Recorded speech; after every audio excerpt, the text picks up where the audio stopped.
Hello everybody and welcome back to another exciting Digimon figure review. These are the Digimon figures from Bandai. We're taking a look at the Season 3 action feature growlmon.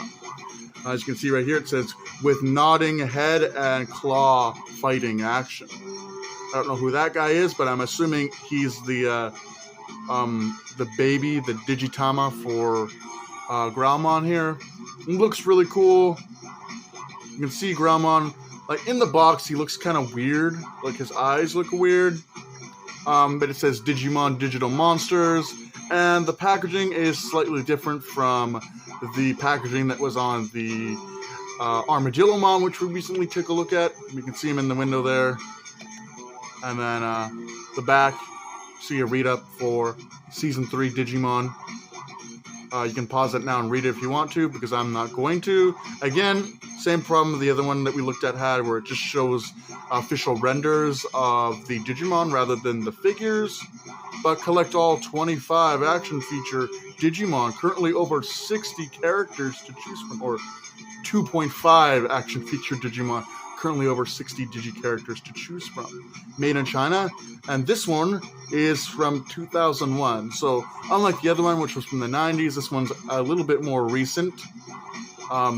But you can see the different characters there. The new Season 3 Digimon. But with that being said, I'm not going to waste any more of your time. Let's get this bad boy unboxed, shall we?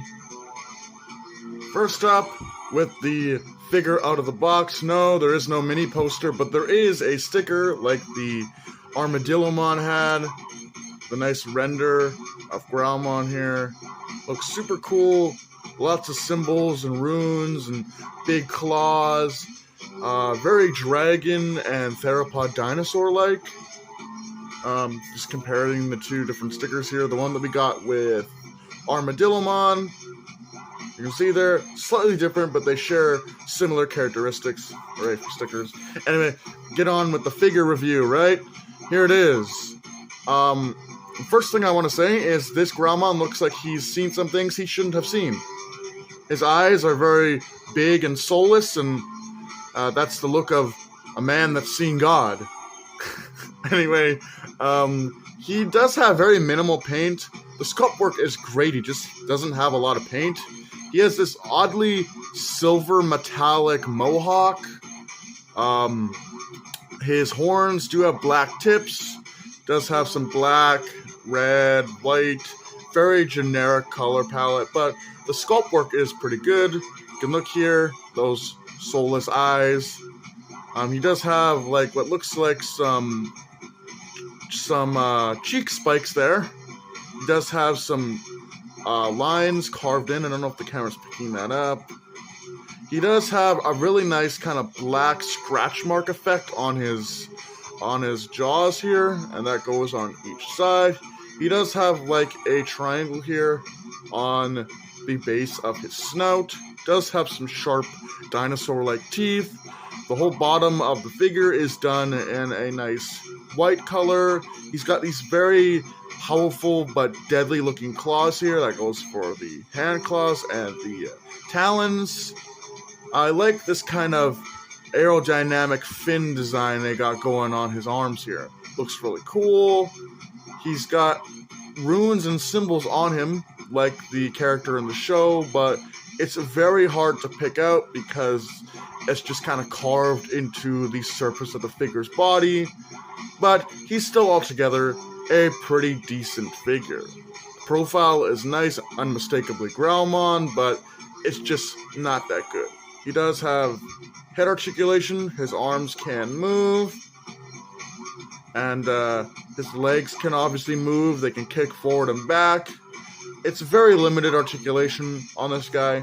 His tail can rotate all around, you can have it kind of off to the side if you want, but it really, because of the way the seams are, it really wants you to just have the tail sticking up like a squirrel's tail. But he's a cool figure, and it's time for the gimmick. Let's see if the gimmick is any better than the Armadillomon gimmick. Let's see the slashing action, as the packaging referred to it as. And it's not that great. You want to know what this reminds me of? Okay, this is what I'm thinking of. It's so unbelievably goofy. It almost looks like he's like trying to get you to come over here, but he's not trying to be too obvious. So he's just kind of half-assing you to get you to come over here. It's like, hey man, come over here. Come on. What you doing? Come over here. I want to show you something. Yeah, that's right. Over this way. It's so goofy. Like, what is that?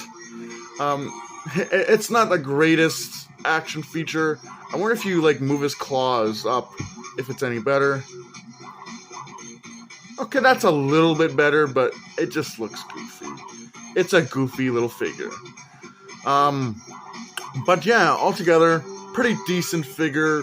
You could probably custom paint this and it would look a hell of a lot better.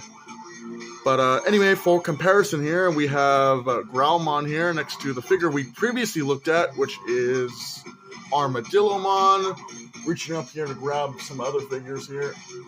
I do also have these smaller figures. They're not articulated, but I also have these Greymon and Agumon figures, which are really cool. I'll just put them back here so we can get everybody in shot here. These are really cool. Again, these smaller guys here, they don't really do anything. They just look cute and just stand there.